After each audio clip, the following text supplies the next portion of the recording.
Le débrief de la place du village, et oui, on parle de sport également dans le 19h de la place du village en ce jeudi 13 février 2025. C'est le grand direct du soir, vous avez pris l'habitude. Et justement, depuis quelques jours, même de nombreux jours, on parle de ski alpin, notamment avec les résultats de ski alpin des championnats du monde qui se déroulent du côté de l'Autriche. Et pour nous en parler, on a justement Marc Garcia depuis Barcelonnette. Bonsoir Marc. Ouais, bonsoir Johan, bonsoir à tous. Bienvenue Marc pour justement ce débrief. Comme tous les soirs, on fait un point sur ces championnats du monde de ski alpin actuellement en Autriche. Ça dure pendant 15 jours, c'est jusqu'à dimanche. Et on va justement parler de cette journée de ce jeudi 13 février. On va commencer par honneur aux dames. Oui, exactement. De toute façon, aujourd'hui, c'est objet en dames, avec des conditions de neige assez particulières. Il fait très très chaud. Il a fait d'abord un petit coup de froid hier soir. Ils ont mis ce qu'on appelle du sel pour essayer de durcir la neige. Et puis le coup de réchauffe qu'il y a eu aujourd'hui, ça n'a pas nécessairement aidé. La piste s'est énormément dégradée pendant la première manche, qui a créé des gros écarts en termes de secondes. Donc voilà. On attaque par quoi? Eh ben, on va. C'est vous qui avez les manettes. Ouais. Allez, on va attaquer par justement les résultats des filles ce soir. On peut voir justement à l'écran, voilà, mieux comme ça, avec justement Federica Brignone qui a terminé première aujourd'hui. Ouais, nos amis italiens qui avaient commencé, rappelez-vous, avec la médaille d'or par équipe au saut parallèle. Et donc là, Fede Brignone qui alors là, c'est l'image que vous avez là sur votre écran, c'est ce qu'on a nous au niveau de la Fédération internationale de ski. Pour tout expliquer, Johan, on va chercher sur Google, vous tapez FIS, Calendar en anglais, et vous tombez sur les programmes des compétitions qui sont dans le monde entier. Et ensuite, vous avez un décompte comme là, vous avez le classement total, et puis après, vous avez pour nous ce qu'on appelle les différents intermédiaires, qui nous permet de voir à peu près sur des secteurs qui va plus ou moins vite. Ça, c'est l'expliqué. Donc, Brignone, qui gagne évidemment. Alors, on en a parlé en tête tous les deux tout à l'heure. Moi, j'ai eu la chance, la maman, Maria Rosa Quario, était une grande championne de ski italienne aussi, qui est de Courmayeur. Et sa maman, on est exactement de la même génération, donc on se connaît depuis tout petit. On a commencé des compétitions jeunes ensemble. Et j'étais évidemment très très heureux. La larme a eu aussi parce que Fede a fait souvent trois fois deuxième. Donc du coup, elle a 35 ans, 34 ans. Et enfin, elle a ce titre de championne du monde en géant. Donc super pour toute la famille là-bas, nos amis de Courmayeur, de la vallée d'Aoste. Félicitations à elle. J'étais vraiment très très heureux pour Fede, mais en même temps pour Nina, son surnom, pour Maria Rosa, parce que du coup, elle était en bas de la piste. Et j'imagine, c'est des grands moments, parce qu'en plus, le frère de Fede fait partie de cette équipe qui s'occupe de cette magnifique italienne, qui est aujourd'hui quasiment la leader du classement général de la Coupe du Monde, et qui avait déjà gagné le Grand Globe il y a quelques années. Voilà, donc une belle victoire italienne aujourd'hui. Voilà, une belle victoire. On peut voir également en deuxième position la Nouvelle-Zélande, c'est ça, hein, avec Alice Robinson. Ouais. Avec Alice Robinson qui, alors, pareil, c'est la première fois dans l'histoire. Hein, Nouvelle-Zélande, on parle essentiellement des All Blacks, du rugby. Mais là, c'est la première fois dans l'histoire de la Nouvelle-Zélande qu'une athlète est sur le podium d'un championnat du monde. Voilà. Et puis on va également quand même regarder la troisième position aussi quand même, hein, avec l'américaine Paula Molzan, je crois, c'est ça. Exactement. Qui termine troisième. Ouais. Termine troisième. Paula, on attendait d'être championne du monde au combiné, hein, puisqu'elle a fini quatrième avec Makuga. Elle était un peu déçue de son sol spécial. Et là, du coup, elle fait une médaille de bronze en géant. On l'attendait pas nécessairement, bien qu'elle fasse partie des 7 meilleures mondiales. Non, en tout cas, encore une belle médaille chez les Américains. L'un de ses entraîneurs de l'équipe américaine, c'est aussi un Français, Rudi Solaf. Donc, il y a une petite connotation française dans ce podium, dans cette troisième place. voilà, les trois premières, en tout cas, surtout les deux, Hmm. Robinson et Fédé, ont fait deux manches exceptionnelles parce qu'elles ont fait autant le meilleur temps de la première manche, mais en même temps, en partant 30e de la deuxième manche, elles ont de nouveau fait Fédé égale la deuxième manche et Alice Robinson qui a fait deuxième de la deuxième manche. Donc, un beau spectacle avec des conditions de piste et de neige très compliquées. Ouais. Encore, à cause du Rodou surtout, non? Ouais, exactement, à cause de la Ouais. chaleur, surtout sur cette première manche, avec l'effet de la nuit. Deuxième manche, c'était un peu plus, je dirais, pratiquement dans les clous, toujours autant de public. En tout cas, une belle compétition. Et depuis le temps, Fédé, en fait, Federica, méritait ce titre. Et enfin, vous voyez comme quoi, faut pas désespérer. Hein. Parce que, pour vous raconter un peu l'histoire, donc elle est du côté Courmayeur, elle parle très bien français comme sa maman. Fédé, 12, 13, 14, 15 ans, 12, 13, 14 ans, c'était pas non plus l'exception, et qui, on va dire, qui confirme la règle. Et elle a commencé à sortir à l'âge de 15 ans. Donc, c'est aussi des exemples à prendre. Où des fois, on est un peu trop orienté sur à 10 ans, 11 ans, 12 ans, on vous dit que votre fille ou votre fils ne sera jamais champion. Bon, en tout cas, aujourd'hui, elle a fait preuve d'un grand, d'une grande volonté. En tout cas, c'est une gagneuse. On l'appelle la Hmm. tigresse, À Fédé. En Tigresse. tout cas, félicitations à Fédé, à sa maman, pour qui j'ai une grande passion aussi. Donc voilà. Les garçons, on va quand même parler des garçons. Marc avec Jean Zabistran qui a terminé premier. Oui, alors, pour ceux qui ne savent pas, demain, il y a Somme Géant des championnats du monde. Mais chez les hommes, il y a tellement de pays, il y a tellement de nations qui Hmm. ont fait ce qu'on appelle une préqualification. C'est-à-dire que Ah, si c'est vous pour n'êtes pas demain. dans les 80 meilleurs mondiaux, je crois, ou dans les 100, que vous êtes inscrit par votre pays, il y a encore la possibilité de faire ce qu'on appelle une qualification avec un ordre de départ, hein, en fonction du classement mondial, pour permettre aussi aux petites nations, parce qu'il y en a quand Hmm. même beaucoup, on a vu, il y a le Liban, il y a l'Iran, il y a la Turquie, il y a Oui, il y avait énormément de pays. Madagascar, Hein. enfin, il y a beaucoup de Hmm. pays. Et en fait, c'est en fait l'un des projets de la Fédération internationale de pouvoir essayer de promouvoir le ski dans ces petits pays, en tout cas dans ces nations qui sont assez éloignées du sport d'hiver. Donc, on permet d'avoir une qualification. Donc, aujourd'hui, il y a eu 50 athlètes sur à peu près une centaine au départ qui sont qualifiés pour le géant de demain. Donc, D'accord. celui dont vous avez cité, qui gagne ces qualifications ce matin. Voilà, puis on peut voir également les deux autres hein, qui ont également gagné. Voilà l'écran. Deuxième, donc c'est Abdas, je crois, Piotr, je crois. Le nom c'est un peu bizarre. Et également le troisième, on peut voir un Bulgare et un Polonais, Oui, donc deuxième. Voilà, c'est ça. exactement.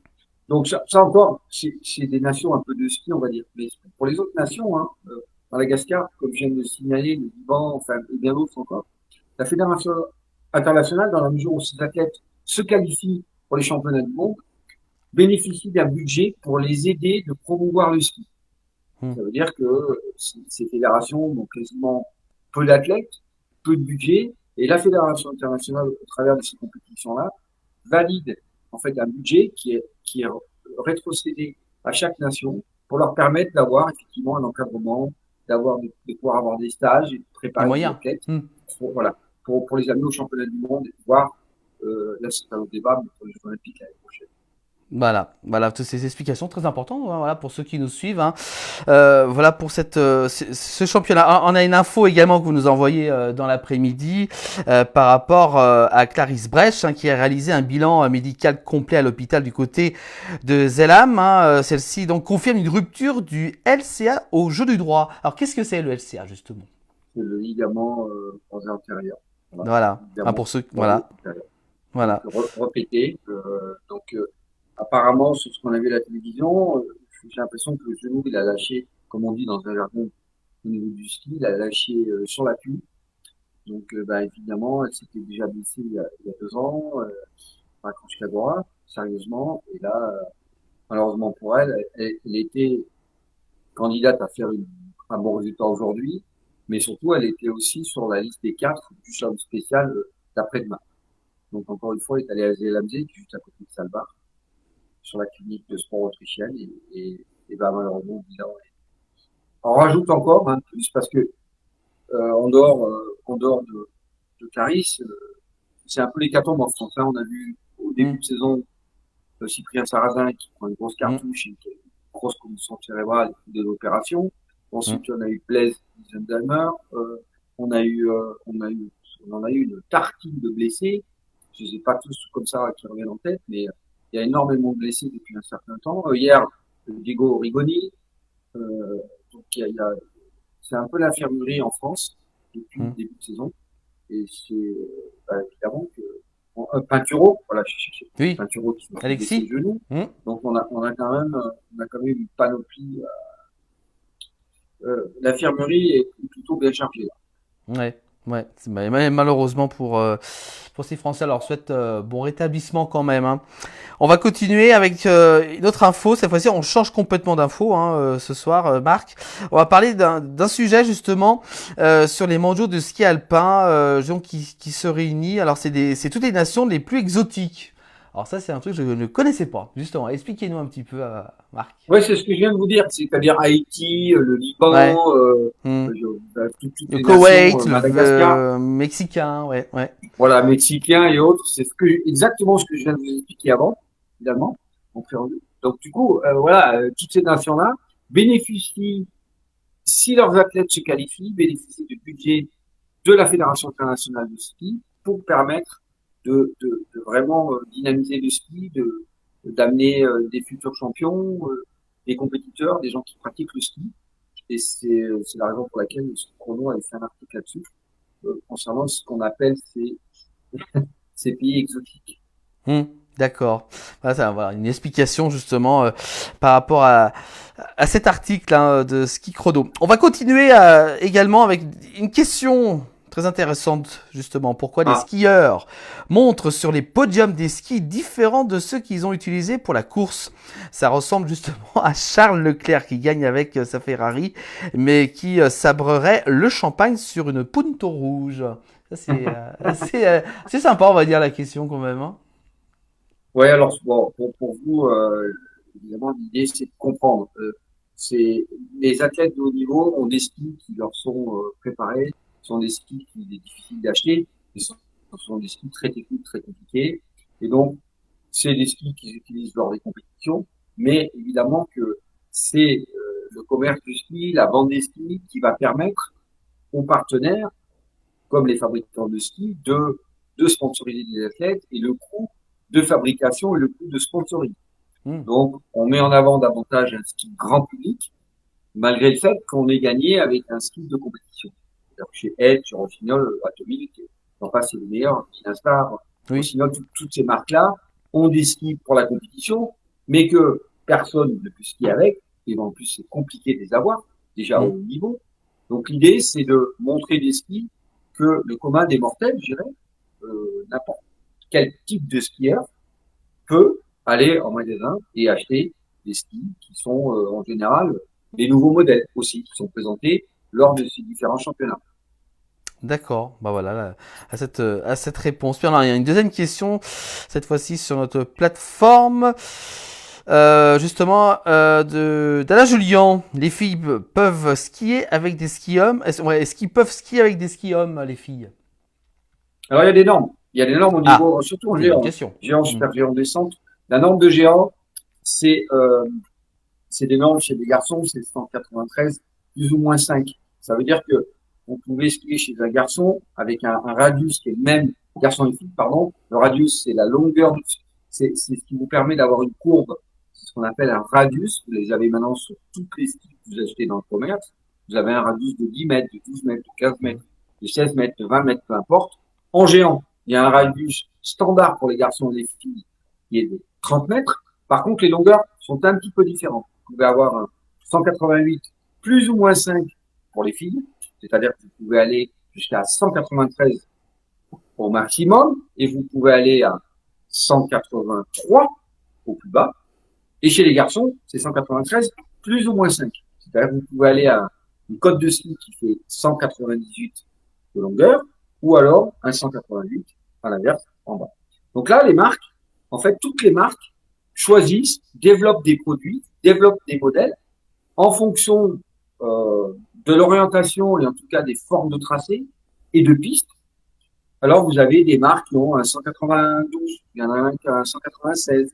Il y a des développés différents, c'est-à-dire suivant la forme de la statue. C'est-à-dire que vous avez des skis qui sont notés à 195, mais qui ont un développé, ce qu'on appelle un développé, c'est-à-dire le toucher de la neige, qui est à 192. Voilà. Alors ça vous paraît un petit peu hors du temps. C'est comme ça que ça se passe. Et en fait, en général, les skis chez les hommes sont aussi de rigidité beaucoup plus importante. C'est-à-dire que la puissance et les formes de tracé et les gens qui sont sur les skis. Donc, en général, les skis féminins sont un petit peu plus tolérants, voire un petit peu plus souples, bien que. Est-ce que vous avez compris, Oui. Bah, moi, je vous écoute et justement, c'est vrai, c'était une bonne question d'Alain Julien hein, qu'on va remercier et qu'il est également regardé en direct. Merci Marc Garcia. Voilà, c'est ça. Alors, voilà. en général, on a la même chose sur les skis de slalom. La seule différence sur les skis de slalom, c'est que vous avez un minima qui est 155 chez les filles et qui est maintenant chez les garçons à 165. C'est-à-dire que vous ne pouvez pas avoir des skis plus courts. Vous pouvez éventuellement avoir des skis plus longs, mais en général, les filles, par exemple, il y a quelques années, elles avaient vraiment un 155. Et aujourd'hui, on est à 157, on est à 159, voire une Petra Vlhova qui est même sur un 160 ou un 161. Les garçons, en général, que vous soyez un informatique comme moi d'un mètre 68, vous avez un 165, mais Ramon de Grand Suisse qui fait 2,02 a aussi un 165. Mais il y aurait la possibilité d'avoir un ski plus long. Ça, c'est encore une fois, ce sont des normes qui ont été mises en place par rapport à l'organisation et l'évolution du ski moderne par la Fédération internationale du ski. D'accord.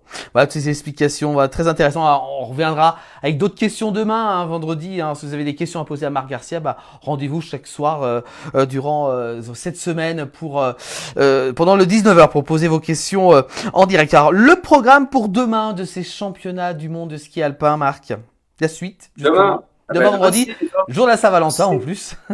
Ah oui, alors demain, c'est Salon Géant.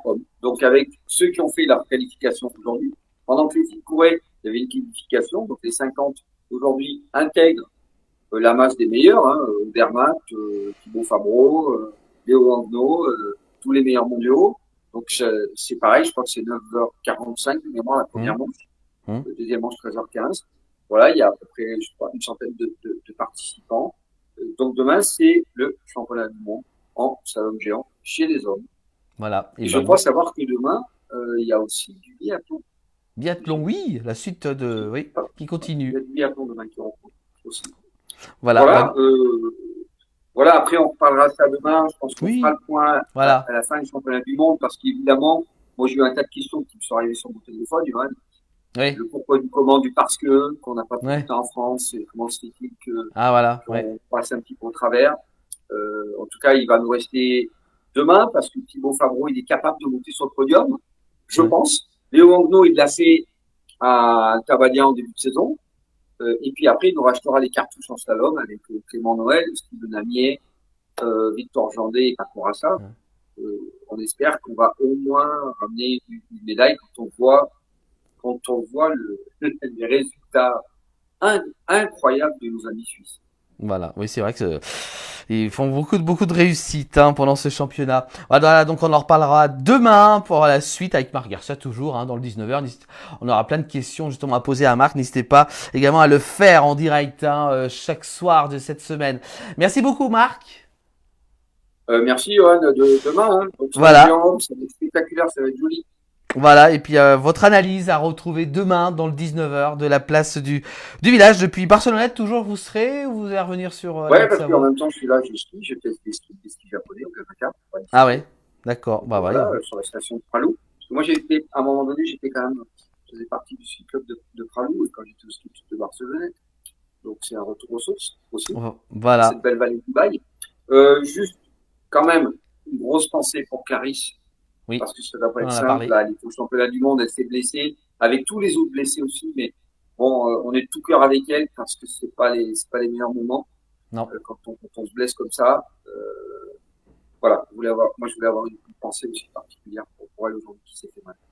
Voilà, on en reparlera demain pour la suite de ces championnats. Merci beaucoup Marc, et puis à demain dans le 19h, et on sera encore là pour justement avec vous aussi pour poser vos questions durant cette émission. Merci beaucoup Marc, bonne soirée. Bonne soirée à vous, Johan, bonne soirée à tous. Allez, Voilà. à demain.